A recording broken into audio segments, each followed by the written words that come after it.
الرحیم رب اشرح لی صدری ویسر لی امری واحلل عقدۃ من لسانی یفقهوا قولی اللهم صل علی فاطمة وابیها وبعلها وبنیها وسر المستودع فیها بعدد ما احاط به علمک. بسم اللہ الرحمن الرحیم. الحاکم التکاثر حتی زرتم المقابر کلا سوف تعلمون ثم کلا سوف تعلمون. السلام علیکم ورحمۃ اللہ وبرکاتہ. اللہ کا شکر، ہماری سورہ والعصر جو ہے وہ تمام ہو گئی، اور ابھی ہم نے جو شروع کی ہے سورہ وہ ہے سورہ تکاثر. بہت ہی خوبصورت سورہ ہے، اور اس کے اندر جو خاص پیغامات ہیں انشاءاللہ اس کو کریں گے اور اپنی زندگی کو اپلائی کریں گے، تاکہ ہم جو ہے وہ چیزیں جو اللہ ہم سے طلب نہیں کرتا، جس سے اللہ نفرت کرتا ہے، ہم اس سے دور ہو جائیں. تو یہاں پر اس سے پہلے کہ میں سورہ تکاثر میں آؤں، میں چاہتی ہوں تھوڑا سا والعصر جو ہماری سورہ ہے اس کے جو اعمال ہیں وہ تھوڑے سے میں دے دوں.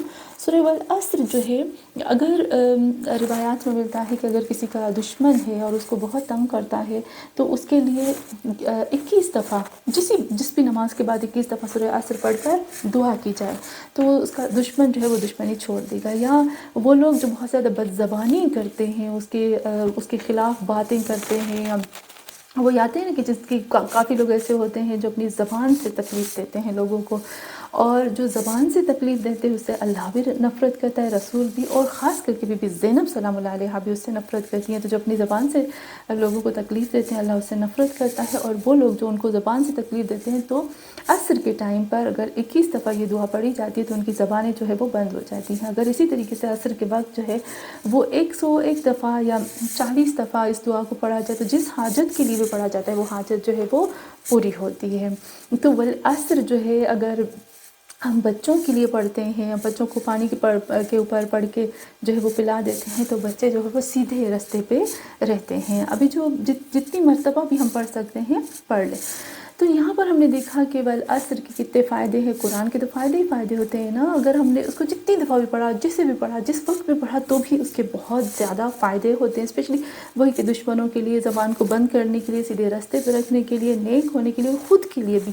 اگر مجھے پتہ چلتا ہے کہ میں جو ہوں بھائی تھوڑے سے غلط کاموں پہ چلی گئی ہوں، یعنی میں جو دنیا کی طالب ہو گئی اور دنیا کی طرف سے جانے لگی ہوں، تو بھی اپنے لیے اس دعا کو پڑھ کے پانی پہ دم کر کے پیا جائے یا پڑھ کے ہاتھ اٹھا کر دعا کی جائے تو بھی جو ہے وہ دعا پوری ہوتی ہے. تو اس کے بعد ہم آتے ہیں جو سورہ ہے ہماری، وہ ہے سورہ تکاثر. جب ہم سورہ تکاثر میں آتے ہیں نا تو حیرت میں آ جاتی ہوں میں جب خداوند عالم اس سورہ میں کچھ ایسے مطالب بتاتے ہیں. یہ سورہ جو ہے وہ کچھ لوگ کہتے ہیں کہ یہ سورہ جو ہے وہ مکی ہے، کچھ کہتے ہیں کہ نہیں یہ مدنی ہے.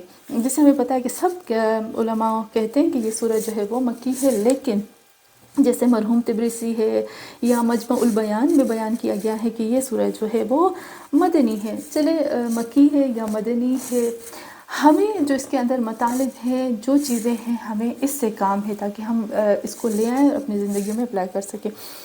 اچھا، یہاں پر یہ جو سورہ ہے وہ سرزنش کرتی ہے، وہ منع کرتی ہے. خداوند عالم ان لوگوں کی سرزنش کرتا ہے، کون لوگ جو فخر کرتے ہیں، تکبر کرتے ہیں، فخر کی بات کرنے والوں کی بات یہاں میرا رب کرتا ہے. تو یہاں پر جب ہم دیکھتے ہیں تو خداوند عالم سرزنش کرتا ہے ان افراد کی جو فخر کرتے ہیں، اور پھر پروردگار عالم آخر میں آ کر بتاتا ہے، قیامت کی بات یہاں پر کرتا ہے، پھر خداوند عالم نعمتوں کی اس میں بات کرتا ہے. تو یہاں پر جب ہم دیکھتے ہیں تو اس کا مطلب یہ بہت خوبصورت سورہ ہے اور اس کو اپنی زندگی میں اپلائی کرنا چاہیے. تو اچھا، اس سورہ کی فضیلت جو ہے پڑھنے کی وہ یہی آتی ہے کہ رسول خدا صلی اللہ علیہ وسلم فرماتے ہیں، من قرأها لم يحاسبه الله بالنعيم الذي انعم عليه في الدار الدنيا وأعطي من اجر كأنما قرأ الف آیۃ. کہ رسول خدا صلی اللہ علیہ وسلم فرماتے ہیں کہ جو کوئی بھی سورہ کی تلاوت کرتا ہے، لم يحاسبه الله، اللہ اس کا محاسبہ نہیں کرتا، یعنی اللہ اس کی پکڑ نہیں کرتا، اللہ اس کا حساب نہیں کرتا ان نعمتوں کے اوپر جو نعمتیں خداوند عالم نے اس کو دی ہیں فی الدار دنیا کے اندر. وَأُعْطِيَ مِنْ أَجْرِهِ، اور اس کو اجر خداوند عالم عطا فرماتا ہے. کون سا اجر عطا فرماتا ہے؟ ہر آیت کے بدلے میں 1000 آیتوں کے ثواب کا اس کو اجر ملتا ہے۔ تو ہم نے دیکھا کہ یہ آیت جو ہے وہ یہ جو سورہ ہے اس کے کتنا ثواب ہے پڑھنے کا، لیکن وہی بات آ جاتی ہے کہ جو ثواب پڑھنے کا ہوتا ہے اس کا یہ مطلب ہوتا ہے کہ اس کو سوچ کے پڑھو، اس کو سمجھ کے پڑھو، اس کے اندر کے مطالب کیا ہے اس کے اوپر بھی غور و فکر کر کے ہمیں پڑھنا چاہیے۔ اچھا، امام جعفر صادق علیہ السلام فرماتے ہیں کہ اگر کوئی شخص اس نماز کو اپنی جو نافلہ نماز ہے یا جو فریضہ نماز ہے، واجب نماز اور مستحب نمازوں کے اندر اگر کوئی شخص اس کو پڑھتا ہے تو اس کو شہیدوں کی شہادت کا ثواب ملتا ہے۔ حیرت کی بات آ جاتی ہے۔ اور ابھی ہم آتے ہیں کہ یہ جو فخر کی بات آ رہی ہے، یہ کس لوگوں کے فخر کی بات آ رہی ہے کہ کس قدر یہ لوگ فخر کرتے تھے اپنی کثیر تعداد ہونے میں، اپنے بڑے خاندان ہونے میں وہ لوگ فخر کرتے تھے۔ اور کیا فخر کرتے تھے کہ جو لوگ ان کے مر بھی گئے تھے نا، ان کو بھی قبروں سے نکال کے وہ کاؤنٹ کرتے تھے کہ ہاں یہ بھی ہمارے ہیں، یہ ہمارے خاندان میں سے آتے، تو وہ وہاں پر فخر کرتے تھے۔ خدا کو یہ چیز نہیں پسند۔ اللہ کہتے ہیں فخر کرو اپنے ایمان پہ، اپنے ائمہ معصومین پہ، اپنے قرآن پہ، مسلمان ہونے پہ۔ تو یہاں پر ہمیں ملتا ہے کہ اس کا یہ نازل کیوں ہوئی تھی، تو یہاں ملتا ہے کہ عربوں میں بہت زیادہ ایسے قبیلے ہوتے تھے کہ جو اپنے زیادہ ہونے پر فخر کرتے تھے، اپنے کثیر یعنی اپنے خاندان کے بڑے ہونے میں بہت زیادہ فخر کرتے تھے۔ اور کچھ کہتے تھے کہ نہیں، یہ جو دو قبیلے ہیں نا، ایک قریش کا قبیلہ ہے، ایک مکہ کا ہے۔ کچھ کہتے ہیں کہ نہیں، یہ جو ہے نا، یہ جو نازل ہوئی ہے وہ انصار رسول خدا صلی اللہ علیہ وآلہ وسلم اور یہودیوں کے بارے میں تھی، کیونکہ یہودی جو تھے نا وہ فخر کرتے تھے۔ اور یعنی اس طرح سے وہ بیان کیا گیا ہے کہ ہمارا مقصد یہی آتا ہے کہ دو قبیلے یا دو گروپ یا وہی مہاجر اور انصار یا مکہ یا قریش یا کوئی بھی قبیلے جو آپس میں فخر کرتے تھے، یہ چیزیں ہمیں اپنے اندر نہیں لانی چاہیے۔ تو یہاں پر ہم دیکھتے ہیں کہ یہ سورہ شروع کس سے ہوتی ہے؟ یہ سورہ جو ہے وہ شروع ہوتی ہے الہاکم التکاثر سے، حتی زرتم المقابر کلا سوف تعلمون ثم کلا سوف تعلمون۔ یعنی خدا کہتا ہے الہاکم، کہ الہاکم یعنی تم لوگ طلب کرتے ہو کثرت کو تم لوگ بہت زیادہ چیز کو تم طلب کرتے ہو اور فخر کرتے ہو۔ تو یہاں پر جب ہم آتے ہیں تو ایک چیز الہاکم کے جو روٹ ورڈز ہوتے ہیں وہ ہوتا ہے لہو، الہا پلس کم آ جاتا ہے، تو الہا کا مطلب ہوتا ہے کہ لہو۔ ہم نے بہت سے قرآن میں پڑھا لہو اور لعب، دو ایک ایسے لفظ ہوتے ہیں جو دنیا کی چاہت، دنیا کے کھیل تماشے، دنیا کو حقیر ثابت کر رہے ہوتے ہیں۔ تو یہاں پر پروردگار عالم اسی چیز کو بتاتے ہیں، کیا بتاتے ہیں کہ خداوند عالم کہتا ہے تم کو فخر طلبی نے تمہیں مصروف کر دیا کہ تم لوگ خدا سے ہٹ گئے، حتیٰ زرتم المقابر، یہاں تک کہ تم زرتم تو اس کے دو طریقے سے تفسیر ملتی ہے۔ یہاں ملتا ہے یہاں تک تم اس قدر تم فخر کو طلب کرنے میں، تکبر اور دنیا داری اور ان چیزوں میں اس قدر تم گم ہو گئے کہ تم قبروں تک جا پہنچے۔ ایک اس کی تفسیر یہ آتی ہے، اور دوسری اس کی تفسیر یہ آتی ہے کہ حتیٰ زرتم المقابر، کہ تم اتنے اپنے فخر کی طلب کرنے میں مصروف ہو گئے، الحاقو یعنی بزی ہو گئے، مصروف ہو گئے تم لوگ، کہ تم لوگ اتنے فخر میں گم ہو گئے کہ تم جو قبروں میں تمہارے آباء و اجداد موجود تھے ان کو بھی نکال کر اس پر بھی فخر کرنے لگے۔ تو الحاق کا جو میننگ ہوتی ہے، میں نے ابھی آپ کو بتایا، ایک ہوتا ہے لہو اور لعب۔ دنیا کو کھیل تماشا کہتے ہیں، وَمَا الْحَيَاةُ الدُّنْيَا إِلَّا لَهْوٌ وَلَعِبٌ۔ تو لہو کا مطلب ہوتا ہے، جو روٹ میننگ اس کی ہوتی ہے، اس کے روٹ ورڈز بھی لہو ہوتے ہیں، اس کی روٹ میننگ ہوتی ہے، تین چیزیں ہمیں ملتی ہیں، ہوا، لہو اور لعب۔ ہوا کا مطلب ہوتا ہے کہ بہت تیزی کے ساتھ اوپر سے نیچے آنا، وہ میں تھوڑا سا جب ہم اس میں آئے تو اس کو بہت ڈیٹیل میں بتاؤں گی۔ اور دوسری چیز جو لہو ہے، اس کا مطلب ہوتا ہے کہ ہر وہ چیز جو ہمیں اللہ اور اس کے رسول سے دور کر دیتی ہے، یعنی ہر وہ چیز جو فضول ہوتی ہے، جو ہمارے وقت کو، زندگی کو، پیسے کو، ہماری تمام چیزوں کو ختم کرتی ہے، برباد کرتی ہے، اس فضول چیز میں بزی ہونے کو لہو کہتے ہیں۔ لعب کہتے ہیں تھوک کو، یا جو ہمارے منہ کا پانی جو رال ٹپکتی ہے نا منہ کو، اس کو کہتے ہیں۔ یعنی اللہ کہتے ہیں وَمَا الْحَيَاةُ الدُّنْيَا إِلَّا لَعَب۔ لعب کا مطلب ہوتا ہے کہ زندگی اس رال کی طرح سے رال کی طرح جو ہمارے منہ سے ٹپکتی ہے اور بس اتنی سی زندگی تم صاف کرتے ہو ختم. یہاں اس کی طرح ہے کہ جیسے اگر وہ منہ میں نظر آ جاتی تو انسان کو شرمندگی ہوتی. یہ ہے تمہاری زندگی کی حقیقت اور کچھ بھی نہیں ہے. تو حتیٰ زرتم المقابر میں جب ہم دیکھتے ہیں تو یہاں زرتم جو ہے وہ آیا ہے زیارت سے نکلا ہے، زوارت سے نکلا ہے. ہم کہتے ہیں زوار زیارت یعنی وہی ملاقات کرنا. مقابر وہی مقبروں سے، قبروں سے، مقابر کے جو ہم کہتے ہیں مقابر قبر سے ہی نکلا ہے. اس جگہ کو کہتے ہیں جہاں پر میت کو دفنایا جاتا ہے. تھوڑا سا یہاں تک آج ہم نے سورہ تکاثر کا کیا. میں چاہتی ہوں امام حسین علیہ السلام کی ولادت ہے اور امام حسین کی ولادت پر میں تھوڑی سی امام حسین کی جو امام حسین علیہ السلام نے آخری وقت میں ہمیں گفٹ دیا تھا اس کی طرف آتی ہوں. آپ سب کو ولادت امام حسین علیہ السلام بہت مبارک ہو. اور وہ دعا اور وہ چیز جو آخری وقت میں امام حسین علیہ السلام نے ہمیں گفٹ کی. ویسے تو امام حسین علیہ السلام نے بہت زیادہ چیزیں، حقوق الناس بتائے، لوگوں پہ ظلم نہ کرو، امانت کے امین بنو، اپنے رب کی اطاعت کرو. یہ ساری چیزیں امام حسین علیہ السلام نے ہمیں بتا دی. کس طرح سے ایک دوسرے پہ رحم کرو، پیار کرو، ایک دوسرے کی مدد کرو. یہ سب کچھ امام نے بتایا. لیکن ایک چھوٹی سی دعا بھی ہمیں بتا دی کہ زندگی میں کبھی بھی کوئی مشکل یا پریشانی آئے تو اس دعا کے ذریعے سے مدد ضرور طلب کرنا. اچھا وہ دعا کون سی ہے؟ امام علی بن الحسین، امام سید الساجدین فرماتے ہیں کہ عاشور کے وقت امام حسین علیہ السلام میرے خیمے میں آتے ہیں اس حالت میں کہ امام کی ہر رگ سے خون ٹپک رہا ہوتا ہے، اور امام اس حالت میں میرے پاس آتے ہیں.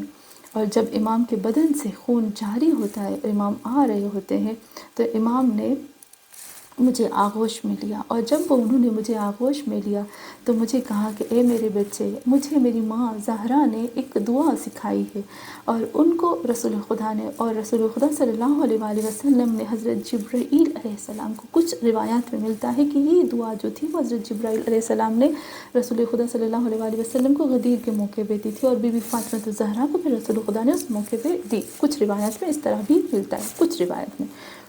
تو یہاں پر امام فرماتے ہیں کہ میرے بابا نے مجھے آغوش میں لیا، مجھے گود میں لیا، اور مجھے کہا کہ جب بھی تمہیں بہت بہت بہت ہی مہم حاجت ہو یا کوئی غم، بہت بڑا غم تمہیں ملے، خدا نہ کرے، اور کسی سختی میں، کسی مشکل میں پھنس جاؤ، تو فوراً اس دعا کو پڑھنا. کتنی خوبصورت دعا ہے کہ جس کو امام نے ہمارے لیے بھیجا امام سجاد کے ذریعے سے. پھر وہ دعا کیا ہے؟ وہ دعا شروع ہوتی ہے، یقین کرے جب بھی میں نے اس دعا کو پڑھا، میں جب ایران میں تھی تو میں اس دعا کو پڑھتی تھی، اور جب جس کام کے لیے میری دعا پڑھی ہوگی، میری دعا ختم ہوتی تھی کہ وہ میرا کام، وہ میری حاجت پوری ہو جاتی تھی. اور زیادہ تر میں نے اس دعا کو ایران میں پڑھا. تو یہاں سے دعا شروع ہوتی ہے، اللہم بحق یاسین، اے اللہ تجھے واسطہ ہے تیرے یاسین کا. اب دیکھیے یاسین حروف مقطعات میں سے آتا ہے، حروف مقطعات کی اتنی بڑی فضیلت ہے کہ حروف مقطعات کو سوائے امام مہدی آخر الزماں کے کوئی بھی آ کر اس کی تفسیر نہیں کرتا. ایک روایت میں ملتا ہے یاسین کا مطلب ہوتا ہے یا سیدی، اے میرے سید، یعنی اے محمد. اللہم بحق یاسین والقرآن الحکیم، اے اللہ تجھے تیرے قرآن حکیم کی قسم ہے. والقرآن، واو جو ہے واو قسم میں آتا ہے، یا ہم کہہ سکتے ہیں کہ بحق کے قرآن الحکیم، واو عطف ہو گیا، اور با جو ہے وہ بحق کے قرآن الحکیم، یا یوں ہے. تو اے اللہ تجھے تیرے یاسین ہونے کا واسطہ ہے، وبحق القرآن الحکیم، تجھے تیرے قرآن حکیم کا واسطہ ہے. وبحق طٰہٰ، اے اللہ تجھے تیرے طٰہٰ ہونے کا واسطہ ہے. وہی طٰہٰ وہی حروف مقطعات میں سے آتا ہے. والقرآن العظیم، اور تیرے عظیم قرآن کا واسطہ ہے. بار بار امام حسین جو ہے وہ اللہ کی حروف مقطعات کو یوز کر رہے ہیں اور قرآن کو بار بار بتا رہے ہیں کہ یہ چیزیں اللہ کے نزدیک کتنی اہم ہے، کہ اگر اللہ کو ان چیزوں کا واسطہ دیا جاتا ہے تو میرا رب کبھی بھی ہاتھوں کو خالی نہیں لوٹاتا. یا من یقدر علی حوائج السائلین، اے وہ ذات جو سائلین کی حاجتوں پر قدرت رکھتا ہے، پاور رکھتا ہے. یعنی اے اللہ جو تجھ سے مانگتا ہے، تیری ذات کے علاوہ کسی کے اندر یہ طاقت نہیں ہے کہ اس کی حاجت کو پورا کر سکے. خود خدا بھی فرماتا ہے نا کہ جب میرا بندہ ہاتھوں کو بلند کرتا ہے، ہاتھوں کو اٹھاتا ہے اور مجھ سے دعا مانگتا ہے، تو مجھے شرم آتی ہے کہ میں اس کے ہاتھوں کو کس طرح سے خالی لوٹاؤں. تو یہاں پر تو امام ہمیں بتاتے ہیں ایسے ایسے مانگو. تو جب ہم ایسے مانگتے تو کیسے ہو سکتا ہے امام ہمارے ہاتھوں کو خالی لوٹائیں. یا من یعلم ما فی الضمیر، اللہ اے وہ ذات کہ جس کی ذات کے علاوہ کسی کو نہیں پتا کہ ضمیر کے اندر یعنی چھپے ہوئے نیتوں کے اندر، چھپی ہوئی صدور کے اندر کیا چل رہا، کیا چھپا ہوا ہے. ہمیں پتہ ہے کہ شیطان صرف وسوسہ کر سکتا ہے. شیطان میں یہ طاقت اور پاور نہیں ہے کہ وہ دلوں کے رازوں کو جان سکے، وہ دلوں کے اندر جو چھپی ہوئی نیتیں ہیں ان کو جان سکے. تو یہ صرف اور صرف خدا کے اندر طاقت ہے کہ وہ صرف اور صرف وہی جانتا ہے. اور پھر یہاں آتے یا منفس عن المکروبین. مکروبین وہی کہتے ہیں کہ اے وہ ذات جیسے نہیں ہم سانس لیتے ہیں اور ہماری سانس باہر آتی ہے، منفس عن المکروبین یہاں کہتے ہیں اے اللہ اے وہ ذات جو غم زدہ، ہم کہتے ہیں نا جو غم زدہ، جو تکلیف دہ لوگ ہیں، جو کرب میں، جو اذیت میں مبتلا ہیں، ان کی اذیت کو کھینچ کے باہر نکالتے. دیکھیں منفسن سانس لیتے ہیں، ہماری سانس باہر آ رہی ہوتی ہے نا بار بار بار، تو ان کے کرب کو، ان کی تکلیف کو کھینچ کے باہر نکالتا ہے. یا مفرجن عن المغمومین اے رستے کھولنے والے، اے وہ اللہ جو غمگین لوگوں کے رستوں کو کھولتا ہے، دور کرتا ہے ان کے غموں کو. یا راحم الشیخ الکبیر اے وہ ذات جو بڈھے انسان پر بھی رحم کرتا ہے. یا رازق طفل الصغیر ایک چھوٹے بچے کو رزق دینے والا، چاہے وہ ماں کے پیٹ میں ہو، چاہے وہ باہر آتا ہو جو کہ کھا نہیں سکتا سوائے ماں کے دودھ کے. تو یا رازق طفل الصغیر تو اے چھوٹے بچے کو رزق دینے والے. یا من لا یحتاج الی تفسیر اے اللہ تیری ذات وہ ہے کہ جس کو کسی تفسیر کی ضرورت ہی نہیں ہے. اے وہ ذات جو محتاج نہیں ہے کسی کی تفسیر بیان کرنے، جو کسی کے تمہیں کھول کے بیان کرنے کی. صلی علی محمد و آلہ محمد. صلوات بھیجتے ہیں صلی علی صلوات بھیجو علی محمد و آل محمد، درود ہے محمد اور آل محمد پر وفعل بھی. اور اے اللہ اس طرح سے انجام دے دے میرے کام کو قضاً و قضا، پھر یہاں پر اپنی حاجت کو طلب کرنا ہے. تو ہم دیکھتے ہیں کہ امام حسین علیہ السلام نے ہمیں کتنی خوبصورت جو ہے وہ دعا بیان فرمائی. انشاءاللہ اسی دعا کے ساتھ اور پھر ہم جو ہم نے سورہ شروع کی ہے اس کو ہم شروع کریں گے اور کوشش کریں گے کہ اس سورہ کے جتنے مطالب جو اللہ ہم سے طلب کرتا ہے اس کو اپنی زندگیوں میں لے کر آئے. وصلی اللہ علی محمد وعلی آلہ الطیبین الطاہرین.